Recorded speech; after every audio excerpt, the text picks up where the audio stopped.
चौहानिया थाना के मोहनसराय के समीप हाईवे पर गुरुवार को सड़क हादसे में 2 महिलाओं की मौत हो गई। वहीं एक व्यक्ति गंभीर रूप से घायल हो गया। टक्कर इतनी तेज थी कि शव छत विक्षत हो गए। सूचना के बाद पहुंची पुलिस ने शवों को कब्जे में लेकर पोस्टमार्टम के लिए भेज दिया है। वहीं घायल को अस्पताल पहुंचाया गया है। दुर्घटना की वजह से मार्ग पर कुछ समय के लिए आवागमन बाधित हो गया था। पुलिस ने आवागमन सुचारू कराया। एक बाइक पर सवार होकर 3 लोग जा रहे थे। 2 महिलाएं पीछे बैठी थी। जैसे ही हाईवे पर मोहनसराय के पास पहुंचे तभी बाइक की वाहन से टक्कर हो गई। मृतक महिलाओं की शिनाख्त शुभवंती देवी व मानसी देवी के रूप में हुई है।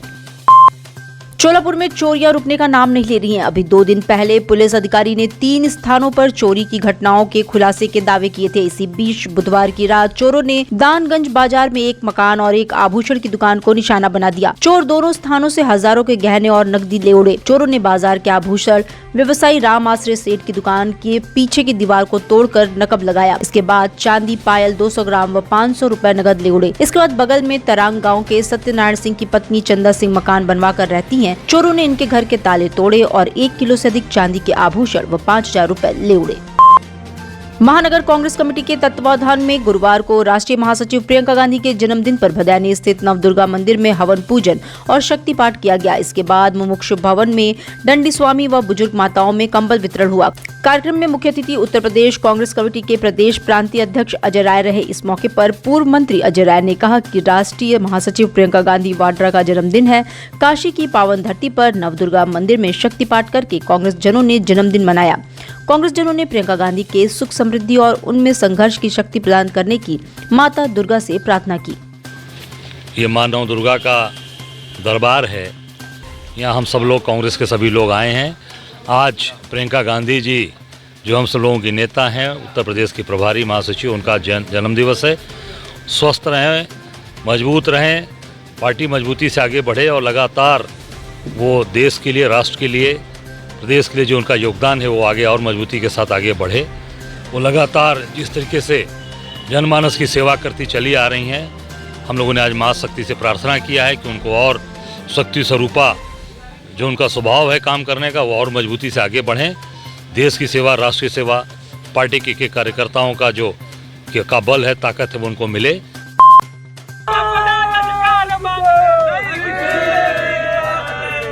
महात्मा गांधी काशी विद्यापीठ में छात्र संघ चुनाव कराने की मांग को लेकर छात्रों का आंदोलन गुरुवार को दूसरे दिन भी जारी रहा। छात्रों ने प्रशासनिक भवन व कक्षाओं को बंद कराने के साथ धरना दिया। विश्वविद्यालय प्रशासन पर गुमराह करने का आरोप भी लगाया।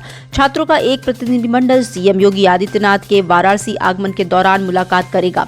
छात्र सीएम से विश्वविद्यालय में चुनाव कराने की मांग करेंगे। छात्रों का कहना रहा कि पिछले 10 वर्षों से विश्वविद्यालय में लगातार छात्र संघ चुनाव कराया जा रहा है। विश्वविद्यालय प्रशासन ने इस बार चुनाव स्थगित कर दिया। इसके लिए हवाला दिया कि सीएम व शिक्षा मंत्री ने चुनाव न कराने के आदेश दिए हैं। ऐसे में सीएम से मुलाकात कर उनसे विश्वविद्यालय में चुनाव कराने के लिए स्थानीय प्रशासन को निर्देशित करने की मांग करेंगे।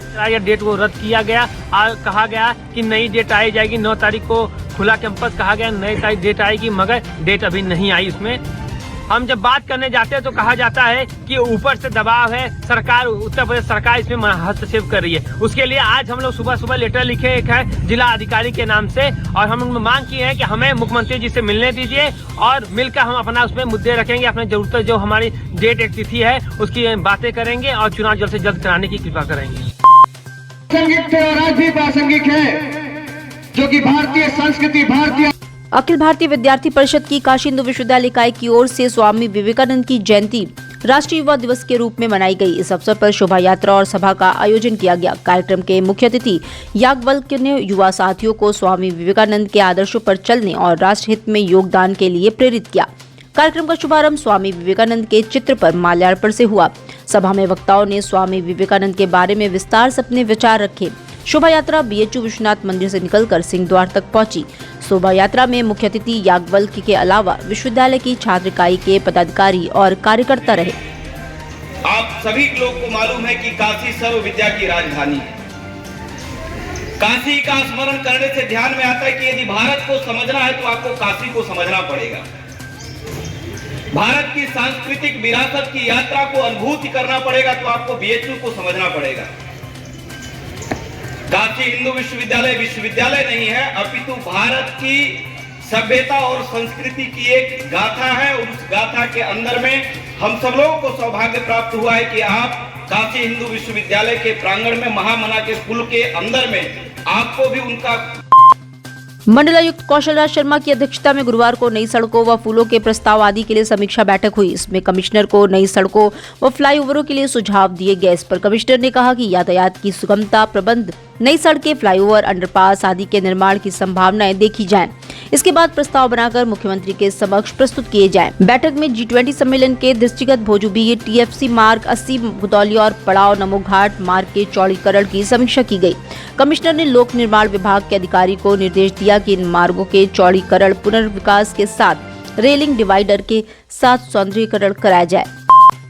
उत्तर प्रदेश के मुख्यमंत्री योगी आदित्यनाथ अपने 2 दिवसीय दौरे पर गुरुवार को उत्तर प्रदेश में गंगा पर चलित प्रदर्शनी अर्थ गंगा का नारियल फोड़कर हरी झंडी दिखाकर उद्घाटन किया। गौरतलब है कि वाराणसी से दुनिया के सबसे लंबे रिवर क्रूज MV गंगा विलास को प्रधानमंत्री नरेंद्र मोदी द्वारा 13 जनवरी को हरी झंडा दिखाकर रवाना किया जाएगा। ये वाराणसी से रवाना होकर 5 राज्यों में 27 नदी प्रणालियों में 3200 किलोमीटर से अधिक की दूरी तय करके अंततः डिब्रूगढ़ तक सफर करेगा। इस कार्यक्रम के उद्घाटन की पूर्व संध्या पर मुख्यमंत्री योगी आदित्यनाथ ने केंद्रीय कैबिनेट मंत्री सर्बानंद सोनोवाल व केंद्रीय राज्य मंत्री साध्वी निरंजन ज्योति की उपस्थिति में राष्ट्रीय विज्ञान केंद्र दिल्ली की ओर से अर्थ गंगा नामक बनाई गई एक भ्रमणशील प्रदर्शनी का शुभारंभ काशी विश्वनाथ धाम कॉरिडोर में किया।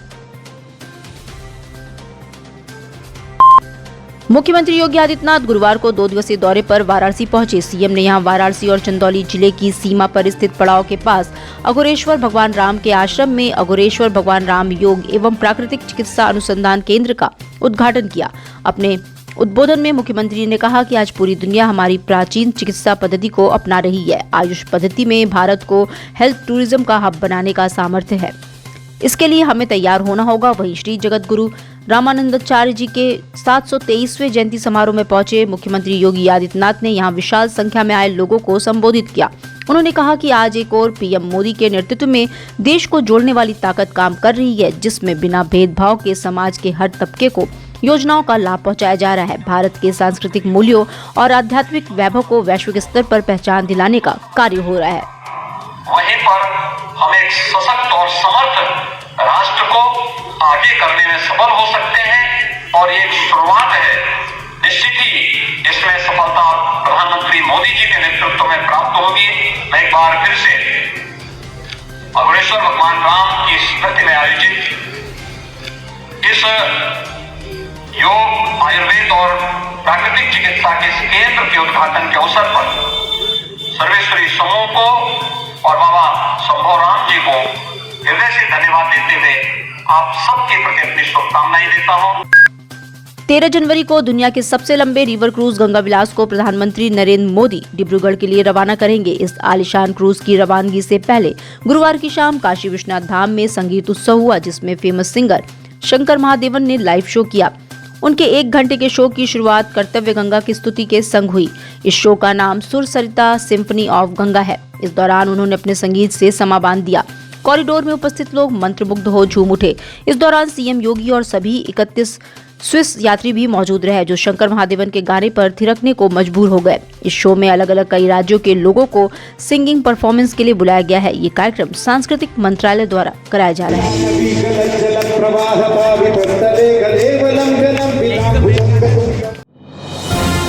डिजिटल इंडिया का digital new platform live VNS पिछले 7 वर्षों से बनारस की सेवा में। पाइए बनारस के कोने कोने की खबर निष्पक्षता के साथ लाइव VNS से। बनारस की ताज़ा तरीन खबरों के लिए प्ले स्टोर से डाउनलोड कीजिए लाइव VNS ऐप या फॉलो कीजिए लाइव VNS को सोशल मीडिया पर।